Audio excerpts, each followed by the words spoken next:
Fermentor Day. Fermentor Day. Having this day is very relaxing because it's like all set up. But look at all this stuff. We have a lot to tear down and set up again.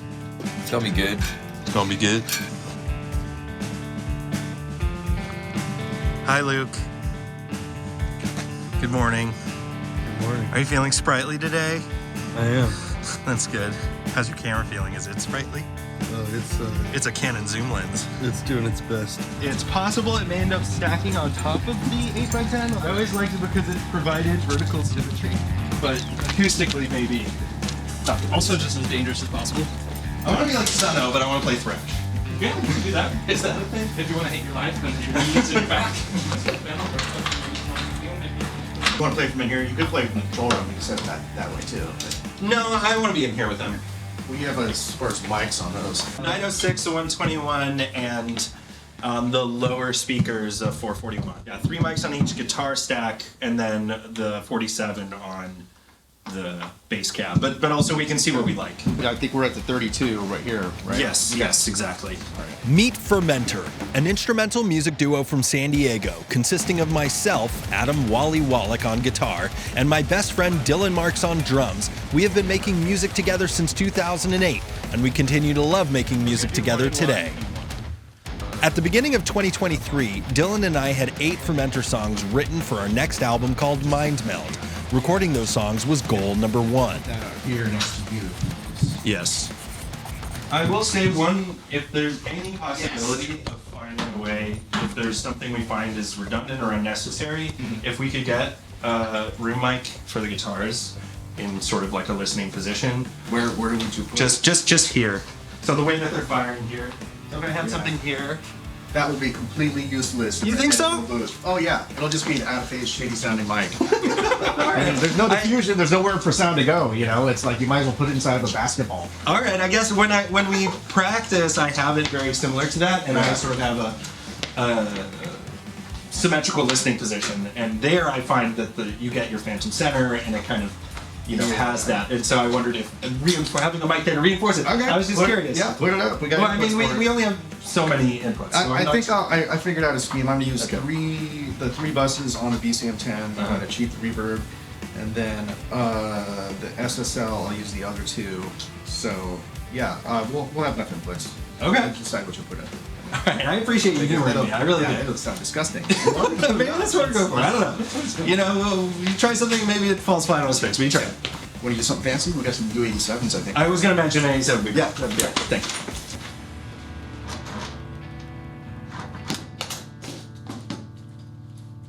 you. Away with you. 24 inputs of this, just drums. Yes. As it ought to be. And what are the heads we've got on these things? The kick cups? They're Super Kick 2s. Okay. Very handy. And they have some regulation, and I tune them tight-ish, so it's sort of like a combination of the regulation on the head and the open 4-hole and the tightened. Like it gives it a good like thump, but it's not like too much sustain. So it's. And I recently recorded just like this, and it sounds pretty good. We're not going for pretty good, man. Oh, baby. These drums look good in the room. Yeah, man. All Fermentor's previous albums were recorded and produced using the tried and true methods that most bands do. Dylan recorded his drums, I recorded 2 guitar tracks for left and right, and that was that. But Fermentor is not most I want bands. people to look at the photos and be like, who does this guy think he is? The results were cool, but didn't achieve that live, natural synchronicity we felt was crucial to Fermentor's sound. And we wondered if we could capture the more natural version of ourselves by performing and recording simultaneously. So recording live became goal number 2. He has a right angle 57. I know, but if you can't, I don't know how else to fit it. Just get a longer arm on the stand. Or should I wait? Oh, no, go ahead. You're going to swap it out. If you're gonna step up. Yeah. From the beginning, Fermentor used improvisation to develop and write our songs, but in recent years, we started jamming whole songs from scratch and realized if we recorded live, we could record some of our improvised music too, so that became goal number 3.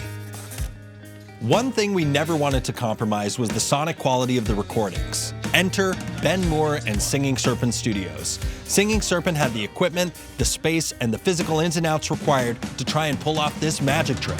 Ben Moore, Singing Serpent's in-house engineer, had the know-how and the open mind to help Fermentor achieve our vision. I just love it. I love it. But also, we're gonna be jamming for like 4 days. So Fuck yeah, we are. plenty of time to Get weird.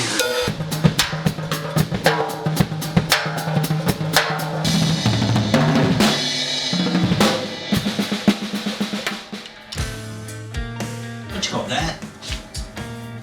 Phase alignment tool. This 8-inch length of guitar string will be my contribution to the audio engineering after I die. 8 inches? Yeah. That's the spot? Well, I've got the distance to the end of the flag right here is Uh-huh. probably like 5 or 6 or something like that.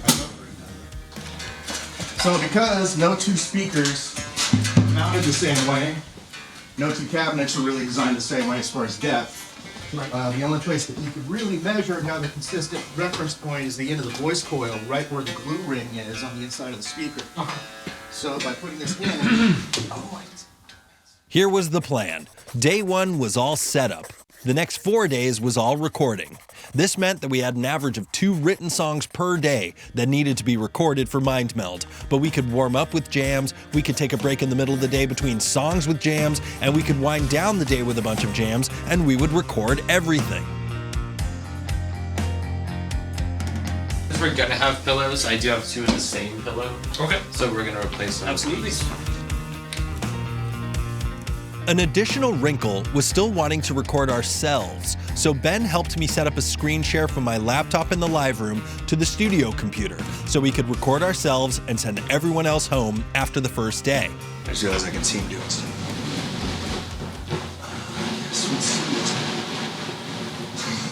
That was an insane noise. I didn't register what was happening until we were 2/3 of the way through the pillow. Our fourth and final goal was to film as much of this process as we could. So we had our friend and frequent collaborator Luc Hollywood come on day 1 to shoot all of the setup, and then he left his camera with us to record the video ourselves the rest of the days. We supplemented that camera with our own cell phone cameras to achieve what you see here.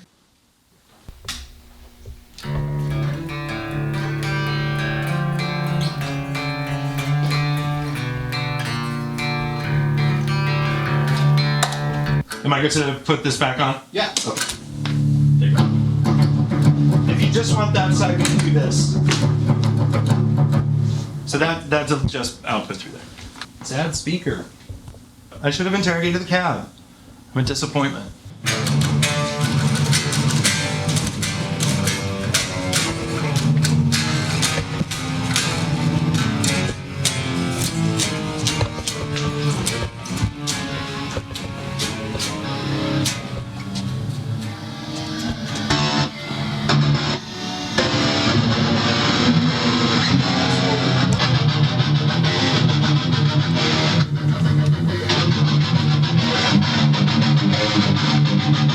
Cool. If you want to drive, sit down Sure. there and check it out. Thank you.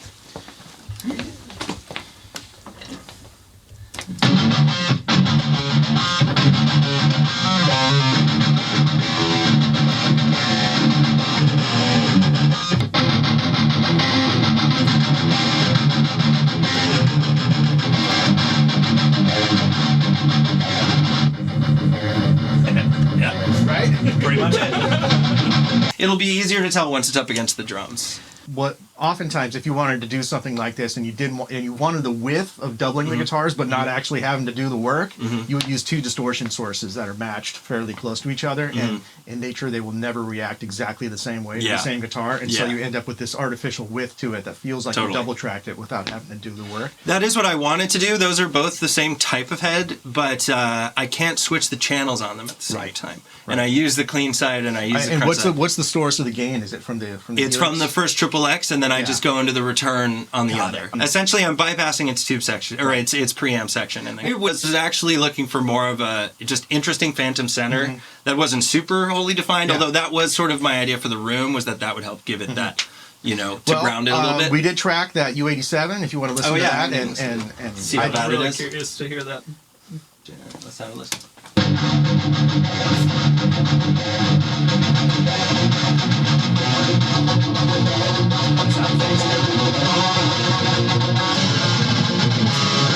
Yeah, so that's gonna be weird. That's pretty phasey. Yeah, it's just going to be an That's what you were saying. just an out of phase version of what's happening on the other side of the room. I'll delay it where it's cool. Just stick it up in the corner facing the wall or so something. there's no. I mean, you could also, theoretically, you could also time correct for it. Yeah, so you can bring it back in phase exactly. later on or something like that. Do you But have honestly, auto align here? I don't think on this. No, I don't think so. No? On this one. I'm gonna look at this. You do. Okay, but so yes, quite phasey. Where is it located in that room? Oh, you could have a look at it. Yeah. You got nice one. And also, it's in cardioid if you wanted it. Oh, that's interesting. Yeah. Pretty good. Sleepy? A little bit. I'm just sitting down. In a minute, when it's my turn, I'll be springing into action. Doing okay? Let me know when you need me. About to crack open that yerb.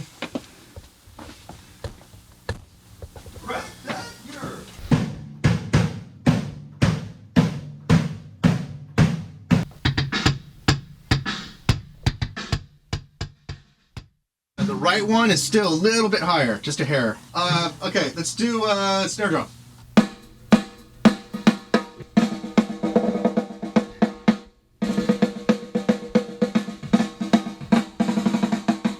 That was just without the moon jump for a Oh. second. Yeah, put it back.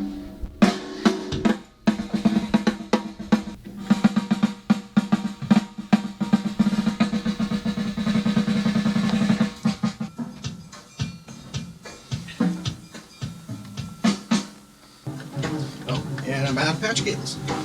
Oh no. Yeah, sorry, I got more. You ran out of patch cables. Maybe that's just the cover of the album right there.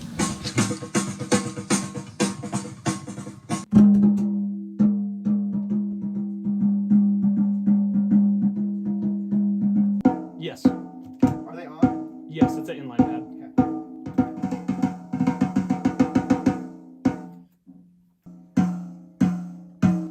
Okay, third tom.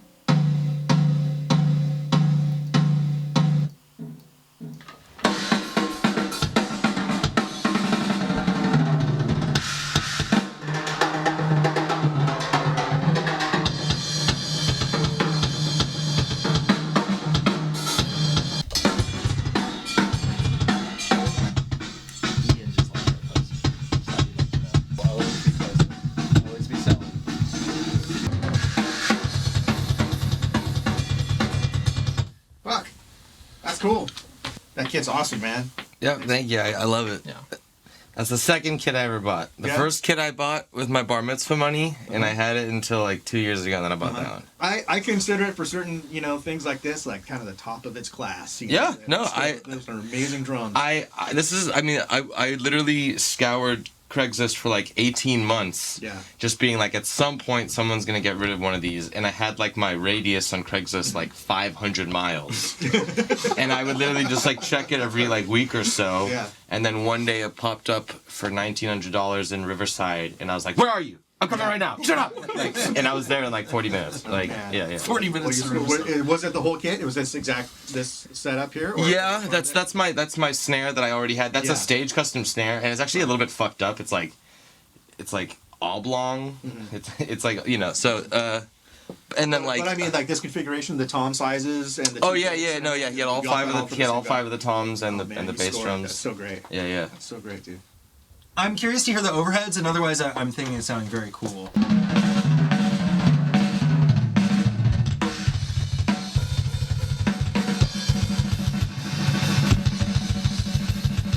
If you wanted to, you could probably bring the overheads down a little bit. I mean, really. I'd be interested in It's really that. pronounced in the toms, it seems like. They're The room just sound. there's quite a bit of room, and they just feel a little washy to me. And it might be interesting to have them feel a little tighter, and in the mix it would be nice to be able to pull Well, up the cymbals. he's up one got touch room. he's got two main crashes, and I kind of intentionally centered those above those, thinking that would be kind of the purpose of, of that position. Yeah. So I'm thinking we can probably bring them down like a good foot and a half, probably. Let's try it. Yeah. I think that could be the ticket. Yeah, we can double check the pattern too. Do you want help bringing them down? I'm not. Dragging them down. They're done. It's so close to what I had imagined. Oh, good. Getting, and it just makes me really happy. Well, yeah, you've worked on tracks from this place before. You can. Yeah. I just finished the Pyre stuff. Yeah. And I of had course. such a blast mixing. That's literally why we're here, is because of cool. how much fun I Awesome. had mixing that record. And I was just like, these tracks are. Oh no. What do you want me? You just want me to stable? Yeah, just Okay. stabilize it. Go I just ahead. didn't want to fuck up the You're good. the axis of the kit. All right, we're gonna come down now. Calm down. Come on down. Oh. Come down. Oh, there. That's gotta be right. Yeah. Looks far, right? And we can do the cable check. All right, we're good. Okay. Oh, and I guess I would be curious to hear the this room mic to see if that adjustment. Oh, yeah. If you want to hear that back. Yeah, just to make sure we didn't ruin it. Just track right now if you want to. Yeah. Check it out. Have a seat. Sorry. You want to? Oh, thank you. Yeah. Great. No, what was it you were doing with My that? wrenches don't fit these things anymore. My These wrenches are like worn out, and I can't get them to grip those knobs anymore. Oh, but do you want me to flip it? No, you're good. Yeah, we want the more distorted version, more exciting. You don't have to use very much of it. Yeah. If you rely on it too much, it's a weird position anyway. Yeah. It's up to you, man. I think this gives me just a little more flexibility.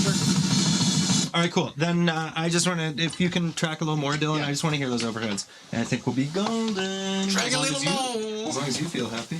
Drag a little more. Such a collaborative atmosphere. This day ended up going pretty well. We didn't really have too many issues. Tones and routing and connectivity all came up seamlessly. The combination of our meticulous planning and strategizing, combined with Ben Moore at the helm and Dale Holland assisting, had worked. This is the last you'll hear from me as a voiceover. The rest will play out exactly as it did in camera. I'll leave you now with the first jam Fermentor recorded, untitled and unreleased.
Lay off for